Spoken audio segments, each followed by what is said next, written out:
విరగట్టి ఊళ్ళోకి వచ్చనమ్మా చాలారి పూలు పెట్టి జాతరులు తెచ్చనమ్మా తంగేడు పూలు పెట్టి రంగాణ దూకేనమ్మా ముక్కు ముక్కెర పెట్టి ముల్లోకాల నెలనమ్మా ముందార చూడంగా మున్నూరు కన్నులమ్మా ఎనకాల చూడంగా ఏనూరు కన్నులమ్మా సాధు సిద్ధులంతా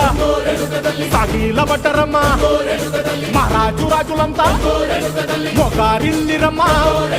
కోరిక కోరంగా రంగులు పూసినాము ఆశలు తీరంగా ఏసాలు వేసినాము నీకన్నా పెద్ద దిక్కులో కాన ఎక్కడుంది నైవేద్యం పెట్టంగా మా కాడ ఏమిటుంది మనలన్నీ అలకించి మరమీయవే తల్లి